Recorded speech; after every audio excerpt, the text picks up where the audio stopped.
Hello everyone, this is Priyanka Gupta. Welcome to my online class. आज मैं आपके साथ डिस्कस करने वाली हूँ कि हम अपने यहाँ प्रयोग होने वाले फर्नीचरों की सफाई कैसे करें, उनकी पॉलिशिंग कैसे करें, इत्यादि बातों का हम आपके साथ डिस्कस करने चल रहे हैं। तो आइए चलते हैं अपने टॉपिक की तरफ। फर्नीचर को साफ रखने और चमकाने के तरीके, इसमें आज हम जानेंगे कि हम अपने घरों में यूज़ होने वाले फर्नीचरों को कैसे साफ रखेंगे और चमका कर रखेंगे।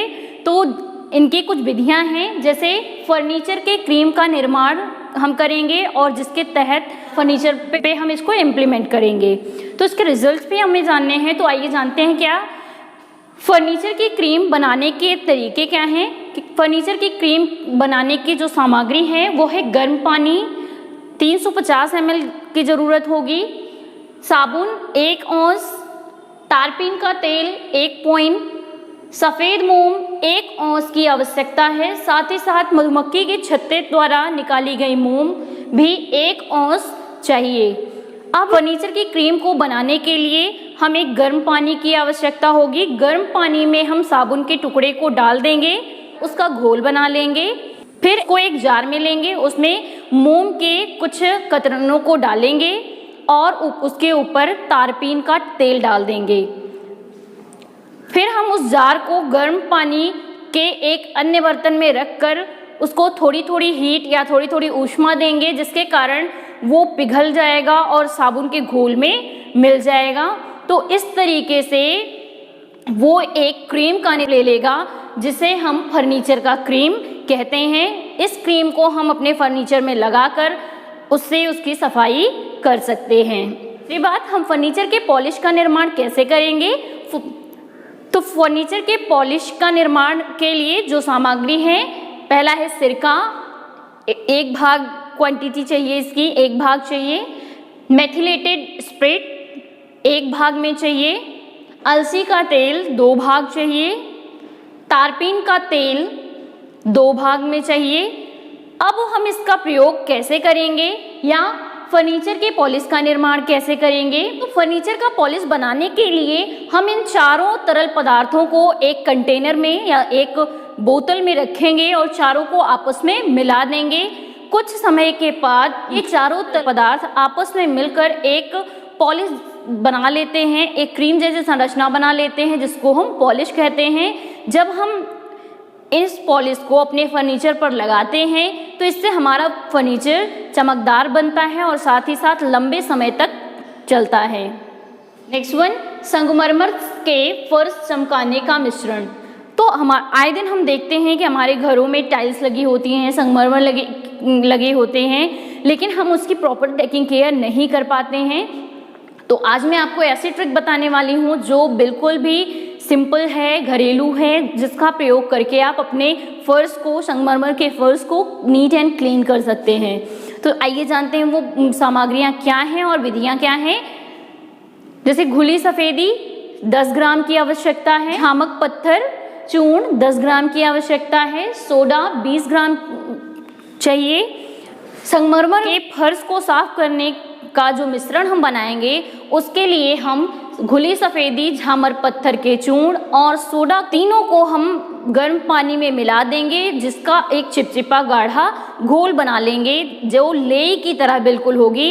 इस घोल को 10 से 15 मिनट के बाद हम अपनी संगमरमर के फर्श पे 20 मिनट तक लगाकर छोड़ देंगे और इसके पश्चात जब हम उसकी सफाई करेंगे तो हमारा संगमरमर का फर्श जो है एकदम से नया दिखेगा। तो अब हम बात करेंगे सफाई करने के आधुनिक यंत्र के बारे में। सफाई करने के आधुनिक यंत्र बहुत सारे आ गए हैं मार्केट में, जिससे गृहिणी के समय और श्रम की बचत हो सके। इससे गृहिणी का समय और श्रम दोनों की बचत होगी, और जब गृहिणी का समय और श्रम की बचत हो रही है तो वो समाज में अन्य कार्यों में प्रतिभाग करती है और समाज में अपना एक स्टेटस बनाती है।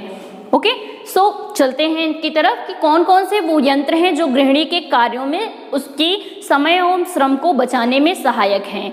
तो आइए जानते हैं। पहला है वैक्यूम क्लीनर, दूसरा कारपेट स्वेपर, तीसरा है बर्तन साफ करने की मशीन जिसको डिश वॉश कहते हैं। वैक्यूम क्लीनर क्या होता है आइए जानते हैं। वैक्यूम क्लीनर एक आधुनिक यंत्र है जो विद्युत उपकरण के रूप में होता है। ये वैक्यूम क्लीनर जो होते हैं फर्श को साफ करने के लिए प्रयोग किए जाते हैं। जो डस्ट पार्टिकल होते हैं उनको ये अपनी तरफ खींच लेते हैं। इनमें एक लंबी हैंडल भी लगी होती है जिसको आप खड़े होकर भी आराम से वैक्यूम क्लीनर को आराम से चला सकते हैं। वैक्यूम क्लीनर में एक तरफ पंखा लगा होता है और दूसरी तरफ एक बॉक्स होता है, उसी के नीचे एक बॉक्स होता है जिसमें वैक्यूम क्लीनर जब चलता है तो डस्ट पार्टिकल को खींचकर डस्ट पैन में डालता है और डस्ट पैन जो होता है उसमें धूल मिट्टी गंदगी इकट्ठी हुई रहती है। बाद में जब काम हो जाता है तो उस डस्ट पैन को खोलकर कूड़े करकट को डस्टबिन में डाल देते हैं और फिर से उसकी सफाई करके उसके नियत स्थान पर रख देते हैं।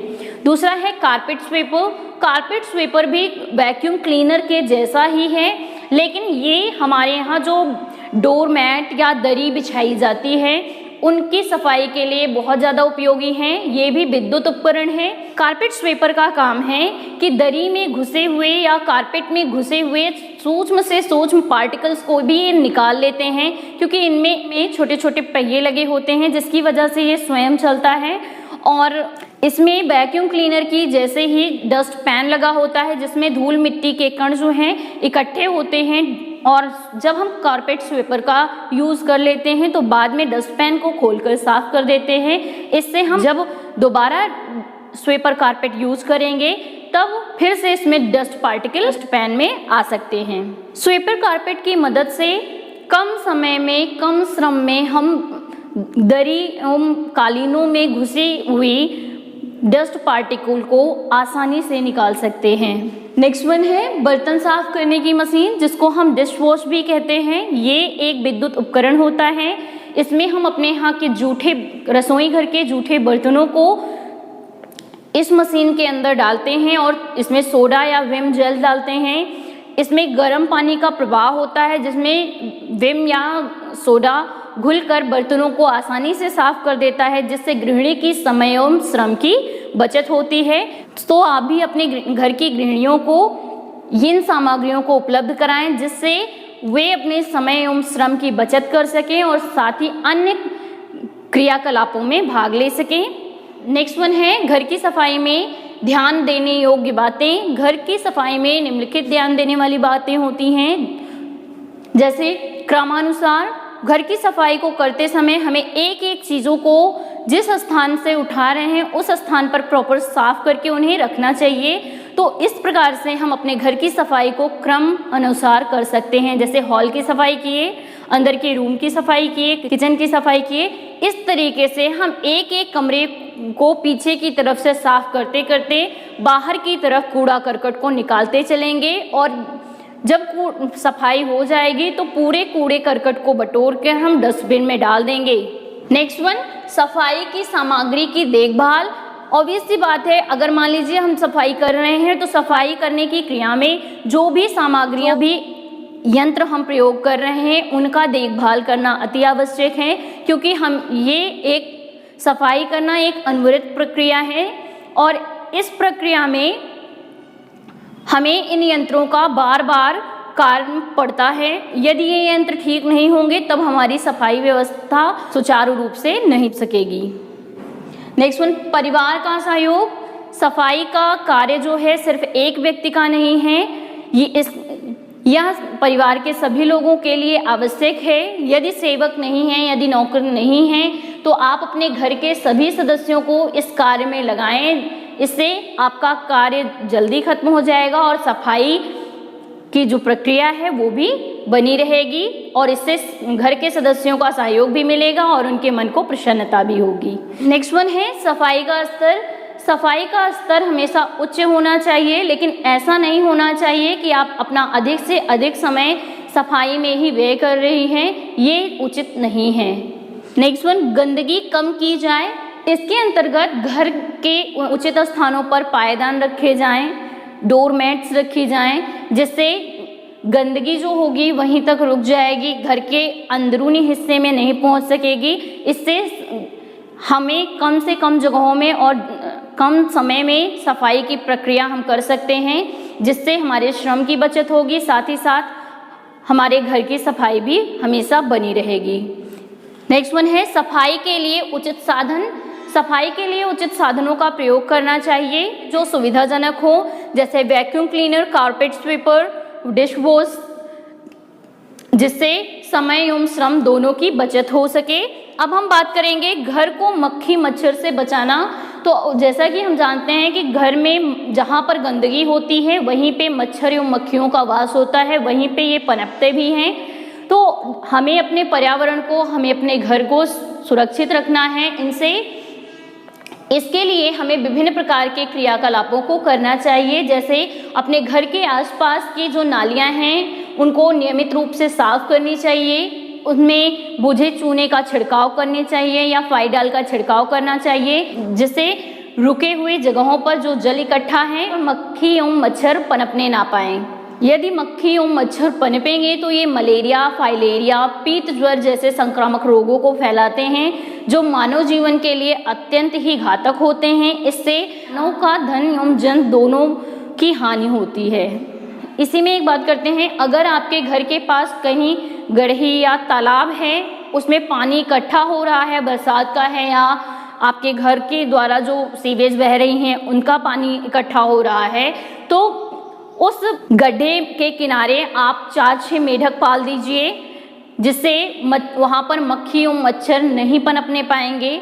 ऐसा कैसे होगा कि आप उन तालाब के ऊपर केरोसिन ऑयल डाल दीजिए, और केरोसिन ऑयल का काम क्या है कि जब मच्छर जो है हैचिंग करेगा, मीन्स अंडे देने की प्रक्रिया करेगा, जब इनके लार्वा ग्रो करेंगे तो वो मेढक जाके उनके लार्वे को खा लेंगे। इससे मच्छरों की संख्या बढ़ने नहीं पाएगी और आप मलेरिया और ऐसे संक्रामक बीमारियों से बचे रहेंगे।